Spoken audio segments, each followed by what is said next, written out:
दोस्तों आज हम देखने वाले हैं 2016 में आई स्पेनिश कहानी को, जो कि मनी हाइस्ट से सिमिलर प्लॉट रखती है।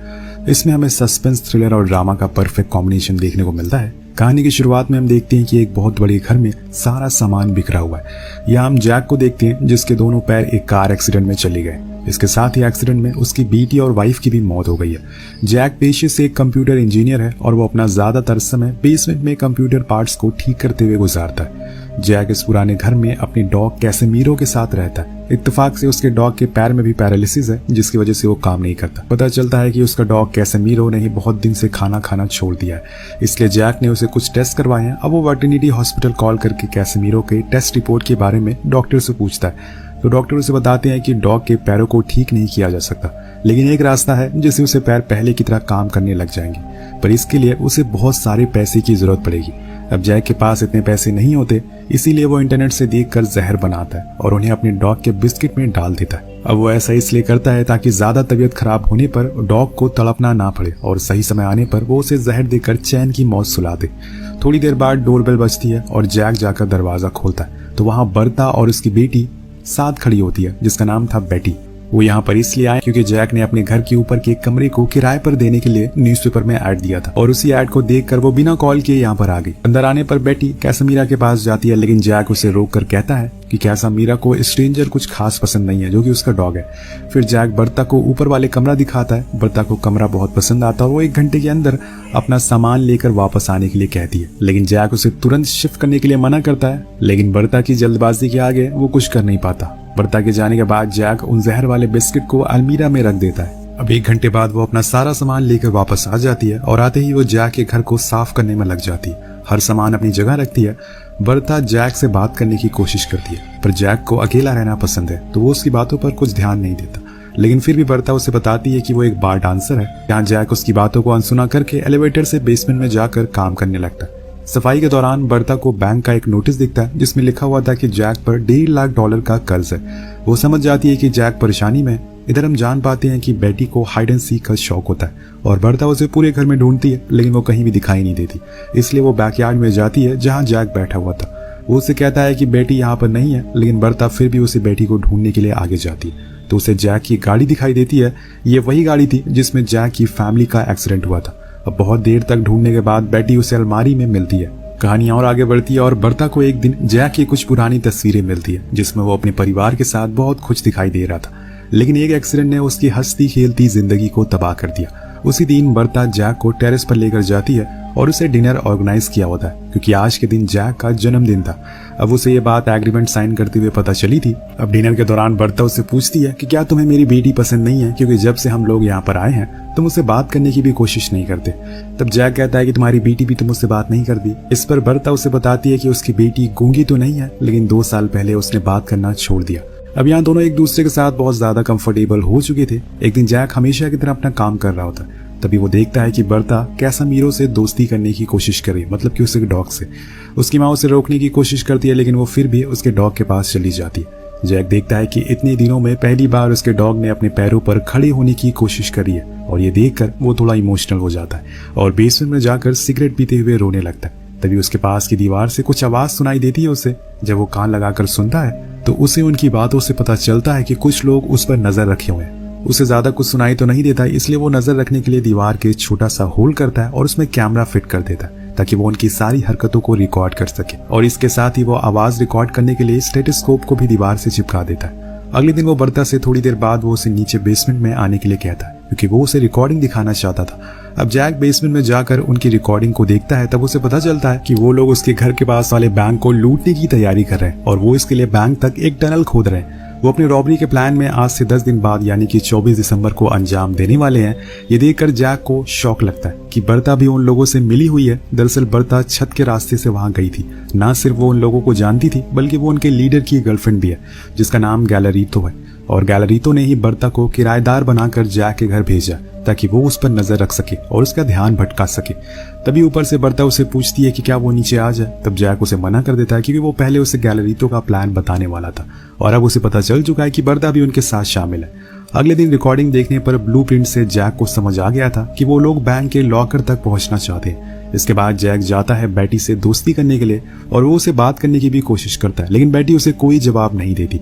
इसी बीच वो देखता है कि बेटी उसके डॉग के कान में कुछ बोल रही है। तब उसे बेटी पर शक होता है और लगता है कि शायद वो ना बोलने का नाटक कर रही है, इसलिए वो सच जानने के लिए अपने डॉग के कॉलर पर माइक लगा देता है। अब जब जैक फिर से रिकॉर्डिंग देखने जाता है तब उसे पता चलता है कि वो लोग व्हील कार्ड के जरिए पैसे को सुरंग से एक जगह से दूसरी जगह शिफ्ट करने वाले हैं। साथ ही वो देखता है कि गैलरीटो को पता चल गया है कि उनका एक आदमी अपनी गर्लफ्रेंड को मैसेज करके प्लान की इंफॉर्मेशन लीक कर रहा है। तब गैलरीटो उस आदमी को बहुत मारता है और फिर उसके सर पर हथौड़ा मारकर उसे मौत की घाट उतार देता है। जब ये नजारा जैक देखता है तो वो बहुत ज्यादा डर जाता है, लेकिन उसकी इतनी हिम्मत नहीं हुई थी कि वो पुलिस को फोन करके कुछ भी बता सके, क्योंकि गैलरीटो के साथ एक पुलिस वाला भी मिला हुआ था जो लाश को ठिकाने लगाने में उसकी मदद कर रहा था। अब रात में जैक वाइन में बेहोशी की दवा डालकर बर्ता को बेहोश कर देता है और बेड के साथ ही उसे बांध देता है। फिर वो रिकॉर्डिंग सुनने लगता है जिसमें पुलिस वाला गैलरीटो को 746 और 748 नंबर के लॉकर को खोलने से मना करता है। ऐसा क्यों, ये हमें आगे पता चलेगा।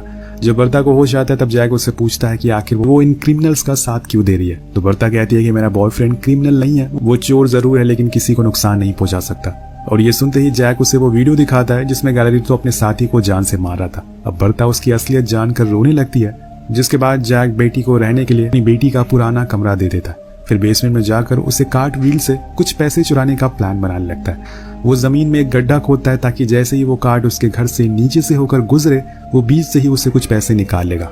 जब जैक बर्ता को अपना प्लान बताता है तो बर्ता उसे करने से मना कर देती है, क्योंकि उसे पूरा विश्वास होता है कि गैलरीटो उसे भी जान से मार देगा। जब जैक वापस से जाकर उनकी बातें सुनता है तो पता चलता है कि वो लोग पैसे के लिए ऊपर से बंद होने वाले डिब्बे का इस्तेमाल करने वाले। मतलब कि अब जैक का ऊपर से पैसे निकालने का प्लान फेल हो गया था। जैक तुरंत अपना प्लान बदल देता है और खोदे हुए गड्ढे से नीचे जाकर टनल में लगे हुए पाइप की नाप लेने लगता है। और जब वो वापस आता है तो उसे बेटी कहीं दिखाई नहीं देती। जब वो अपने मॉनिटर पर देखता है तो पता चलता है कि बेटी टनल के रास्ते से गैलरीटो के बेसमेंट में चली गई है। और जब वहाँ वो आदमी आने लगता है तो बेटी चुपके से कोने में छुप जाती है और एक आदमी की घड़ी चुरा लेती है। यहाँ वो आदमी अपनी घड़ी ढूंढते हुए बेटी तक पहुंचने वाला होता है तो वहाँ गटमैन नाम का एक पुलिस वाला आता है जो उसे लॉकर के नंबर की लिस्ट देता है जो पैसे से भरे हुए हैं, और इसके बदले वो 155 नंबर के लॉकर से कुछ डॉक्यूमेंट लाने के लिए भी कहता है। बेटी वापस घर आने लगती है तो जैक उसे बाहर निकालता है। साथ ही वो बेटी से गैलरीटो के आदमी की घड़ी ले लेता है जो उसने चुराई थी। इसके बाद जब बर्ता के मोबाइल पर गैलरीटो का कॉल आता है तब जैक उसे फोन पर बात करने के लिए कहता है, लेकिन बर्ता बात करने से मना कर देती है और जैक से कहती है कि वो उसकी मदद क्यों करे। तो जैक उसे बहुत बड़ा सीक्रेट बताता है जो उसे कैसेमीरो के कॉलर में माइक से पता चला था। उसमें उसकी बेटी बेटी ने बताया था कि 2 साल पहले गैलरीटो ने उसे गलत तरीके से छूने की कोशिश करी और जब भी बर्ता उसके आसपास नहीं होती थी तो गैलरीटो उसके साथ गलत काम करता था।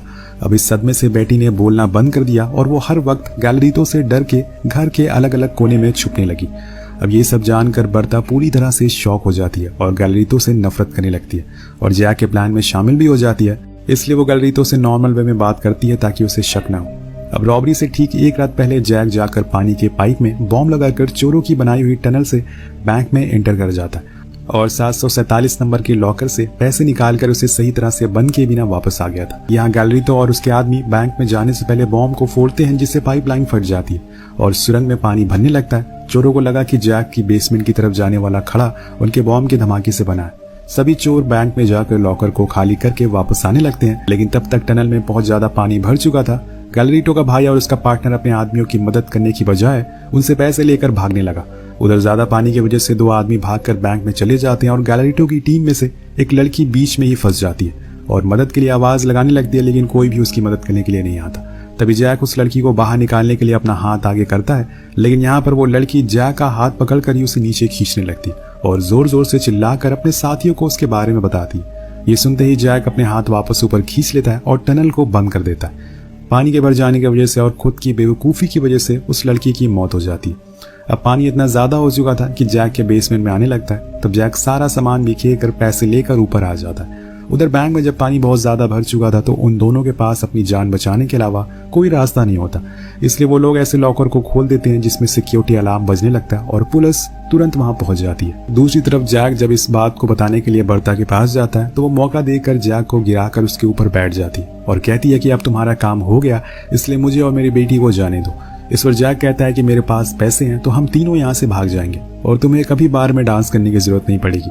बर्ता को उसकी बातों पर विश्वास नहीं होता और वो उसे मारने लगती है। तभी जैक उसे इंजेक्शन लगाकर बेहोश कर देता है। अब जैक बाहर जाकर पुलिस को बताता है कि उसके बेसमेंट में पानी भर गया, जिसमें बहुत सारा नुकसान हुआ है, तो वो नुकसान कौन भरेगा। यहाँ पुलिस वालों के साथ गुडमैन उसके बेसमेंट की तलाशी देने के लिए जाता है, लेकिन पानी की वजह से उन्हें जमीन में हुआ गड्ढा दिखाई नहीं देता।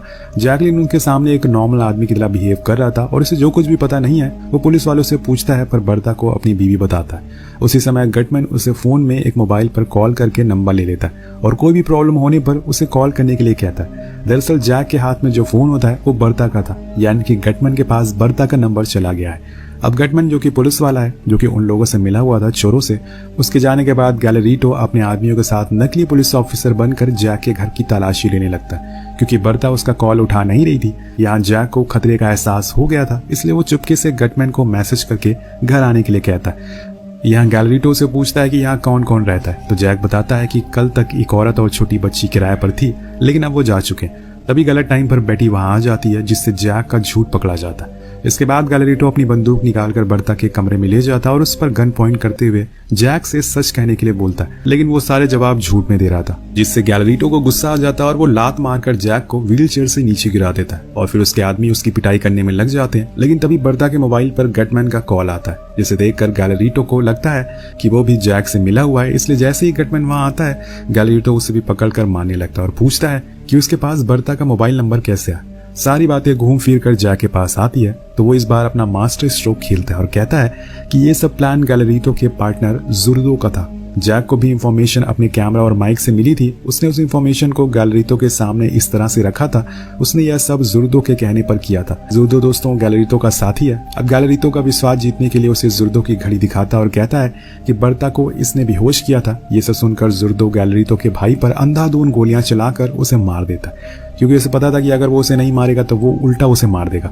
गैलरीटो अपने भाई की लाश को पकड़कर रो रहा था, तभी बर्ता उसे गोली मारकर उसका खेल खत्म कर देती है। इसके बाद गटमैन उनकी मदद करने का फैसला करता है और तीनों लाशों को ठिकाने के लिए अपनी गाड़ी में डाल देता है, लेकिन इसके बदले में जैक से वो पैसे मांगता है जो उसने बैंक से चुराए थे। लेकिन जैक उसे पैसे देने से मना कर देता है और ब्लैकमेलिंग करने के लिए वो वीडियो दिखाता है, जिसमें वो गैलरीटो के साथ मिलकर रॉबरी की प्लानिंग कर रहा होता है। यहाँ पर गटमैन बर्ता और बेटी को मारने की धमकी देता है, तब जैक उसे पैसे देने के लिए तैयार हो जाता है। यहाँ गटमैन जैक से बातें करते हुए जार से कैसेमीरो के बिस्किट को निकाल कर खा लेता है, जिसमें जैक ने जहर डाला हुआ था। अब उस बिस्किट को खाने के बाद वो पैसे को लेकर निकल जाता है, लेकिन रास्ते में जब वो होता है तो उसे जहर की वजह से चक्कर आने लगता है और आधे ही रास्ते में उसका एक्सीडेंट हो जाता है, जिसमें उसकी मौत हो जाती है। उसके साथ साथ वो सारे पैसे भी जल जाते हैं और वो 3 लाश थी वो भी बाहर आ जाती है। इधर जैक बर्ता और बेटी के साथ नई जिंदगी की शुरुआत करने के लिए घर छोड़कर निकल जाता है और कहानी के आखिर में हम बेटी को जैक का हाथ पकड़ते हुए देखते हैं। मतलब उसे अब जैक पर भरोसा हो गया था और इसी के साथ ये कहानी यही खत्म हो जाती है। आपको कहानी